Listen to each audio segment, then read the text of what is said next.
Greetings, everyone. This is the Ty and Bob Pod. I'm Tyler Dunn here at Go Long, your home for long-form journalism and pro football. It's a pleasure to have you. And that's Bob McGinn. He started this crazy biz covering the NFL in 1979, strolling into games on a horse and buggy. No. Bob, how are you, man? Good, Tyler. So I know you did a little high school football action. What else is happening in your life these days? I had a good weekend. Friday, I saw a high school game, and Saturday at noon, I saw a college game. Friday night, we'll go through it quick. Where I live, Saline, Michigan, was ranked number 3 in the state, all divisions. Enrollment 1612, I think it is. They played Harper Woods, the 4th team in the state from Detroit. They're ranked number 4 overall, regardless of division. They only got 710 kids. So Saline's 2.5 times as big. About 8,000 people at Saline. It was a hell of a game. I just want to mention this one kid who's the best junior in the state by the name of Garant. I can't remember his first name. A wide receiver, kick returner, cornerback for Harper Woods. Harper Woods won this game 41-32. It was a hell of a thing. Tyler, this guy was so good. I mean, Saline takes a 7-0 lead. They kick off. They kick off to the 1-yard line against this guy. He goes 99 right up the gut. Just 6'2", and a half, about 195. Built great. He looks like Deebo Samuel, only taller. 99 up the middle. And then he had a couple more touchdowns. The game was won, fourth and goal. He runs an out in the corner, heavily contested, guarded. Quarterback flips it up, makes this great catch up high. It was a hell of a play. So that was exciting. Michigan and Ohio State are reputed to be the front runners for this guy. And then Saturday, I go with Pat to UCLA at Michigan State. The Euclids, we used to call them the Euclids. So did Sports Illustrated. The Euclids defeated the Spartans 38-13. It was a great day at East Lansing. Great seats, great weather. You know, I mean, the crowd left by halftime, so we could spread out around the midfield. Yeah, it was awesome. College football. And it's very easy to go to see a game at East Lansing compared to Ann Arbor. You got easy access to the stadium. You got buses that run all the time before the game and then afterwards. And you go to games at Michigan, it's a bit of an ordeal with 110,000 jammed in there and everybody standing the entire game. So it was a good football weekend, Tyler. It was really fun seeing 2 games. Love it. That is a fun weekend. Yeah. And we were ships passing in the night, weren't able to connect on my trip to Detroit Lions country, Allen Park, but was awesome, as always, to get a sense for what Dan Campbell's crew is up to. We've got a piece up at the site now on just how he gets guys to play fast and free while also processing quite a bit mentally. That's a really tough balance, I think, for all coaches. And then, of course, Brian Branch goes out there and just smacks somebody in the face. Can't do that. Can't do that in professional football.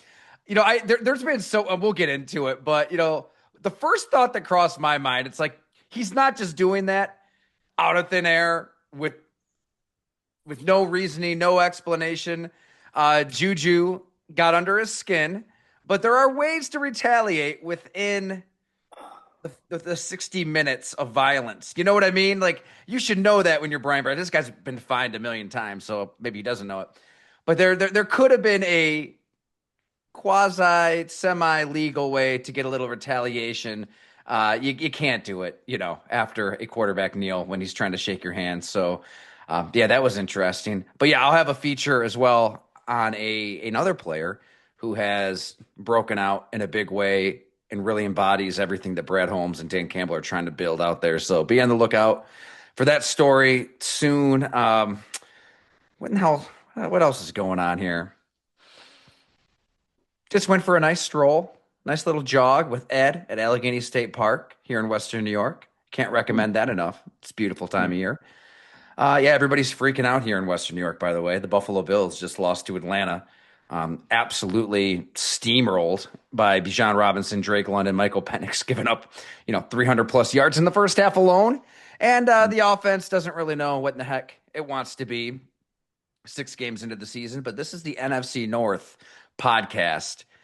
And there was another game Monday night that we both have a lot to say on the Chicago Bears, the Washington Commanders. It all boiled down to Jaden Daniels dropping the ball, right? Like literally the one thing that can't happen at that point of the game happens. They give Ben Johnson, Caleb Williams, DeAndre Swift, who, by the way, Bob, did you call DeAndre Swift or what? You said how much you liked him when it seemed like he was catching a lot of strays and a lot of direct shots locally, nationally. He brought it in this game. They gave them an opening. They get a couple first downs. They kicked the field goal. Game over. But it was a funky game. It was a bad weather game. You got number one versus number two. Caleb Williams wasn't perfect, but Caleb Williams didn't make the huge mistakes that Jane Daniels made. I mean, he did throw a couple passes that should have been picked off, but they were picked off, and that's football. So where do you want to start with this game, Bob? Well, let me give you the overview first on the NFC North. How do I always forget the overview? 13, it's such a vital part of this operation, team. 13-7-1, 643 win percentage. All four teams are over 500. The Green Bay Packers are ahead at 700, 3-1-1. Lions 6-6-7, 4-2, and then the Vikes and the Bears 3-2. Who's second? NFC West 14-10, 5-8-3. Now, when the schedule came out, the North looked like they were going to be in trouble. They were matched with the AFC North and the NFC East. While the AFC North has lost Joe Burrow, Baltimore's had a ton of injuries, and they're, in the dumpster. They're last right now at 8-15. And the NFC East, they're all disappointing. They're 11-12-1. So the schedule, you never know, obviously, and that's changed. So let's go to the Bears. All right, we'll go through it, and then we can talk about the key moments. All right. So the wide receiver, DJ Moore, Ben Johnson used to run St. Brown down in the red zone all the time.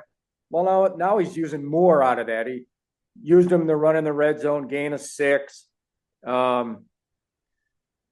Motions into the backfield, slashes off right guard, gain of 5. Neutral zone penalty, terrible way to start that fourth quarter drive. I thought he blocked really well at the end in the winning drive. Odunze just kind of had an average day. And Zacchaeus, I liked him. He's a clever zone beater. And then he had that awful drop on 2nd and 16, the in against Bobby Wagner. He might have gone for 60. Colston Loveland played 27 compared to Komet's 33. Neither one of them were a factor. Loveland had a push off that maybe you can get away with in college football, but you can't in the NFL. And Burden. Now, he only played 15 snaps, compared to 54 for Zacchaeus, 60 for Moore, and 62 for Odunze. He's kind of a gadget guy these first 5 games, 6 games, bubbles and reverses. But then he ran that deep dig and gained for 37 with a stop-start move, gained 10 more after the catch. So Burden could really be a factor down the stretch. One thing about the Bear offense, I'll say right off the top. 6 games in, Tyler, they got everybody healthy on offense. Everybody. Is there any team in football that has one platoon with everybody?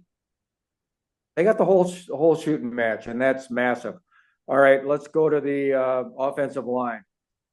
So coming out of the bye, they made a decision. They had 3 left tackle candidates. They had Braxton Jones, the incumbent, who had some injuries. They got Ozzie Trapilo, the rookie, who got him through a game. And they got Theo Benedict.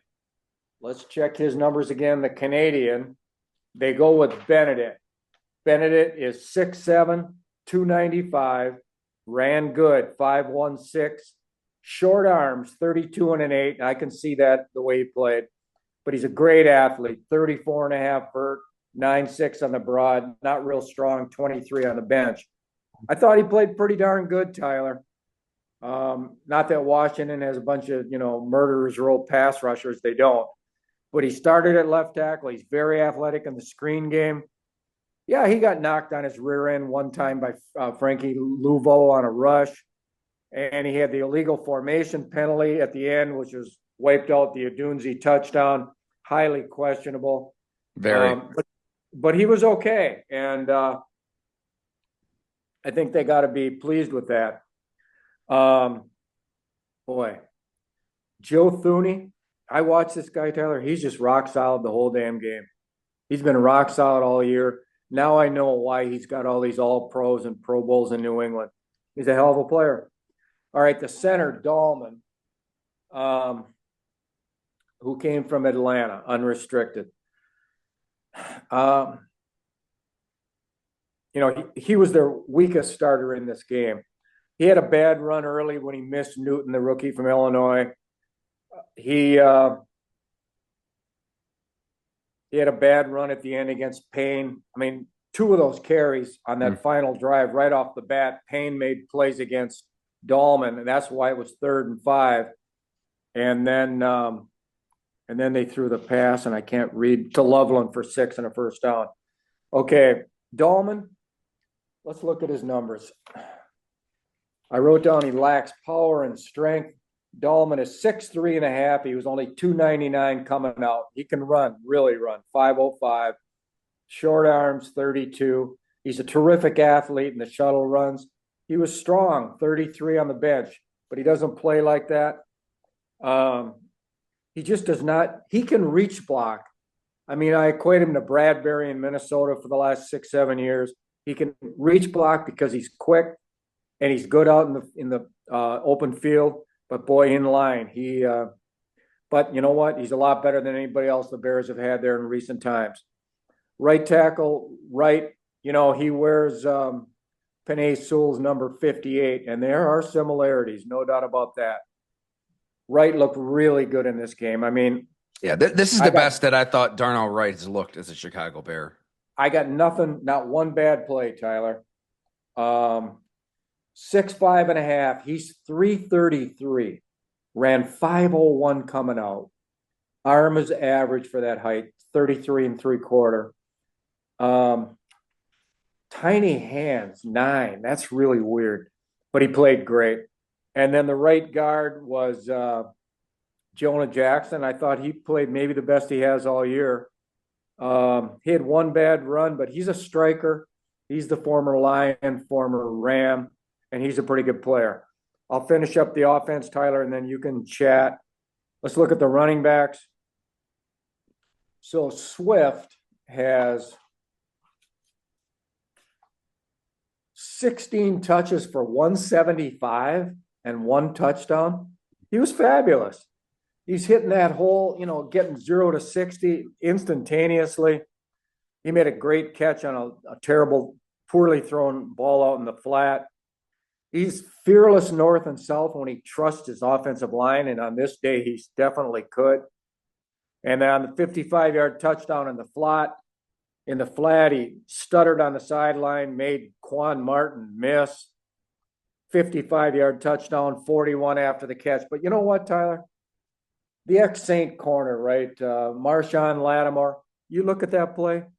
All he had to do was finish behind his teammate, but no, he broke stride, assuming Martin was going to make the play. And then when he decided to get back into it, it was too late. I hate that laziness.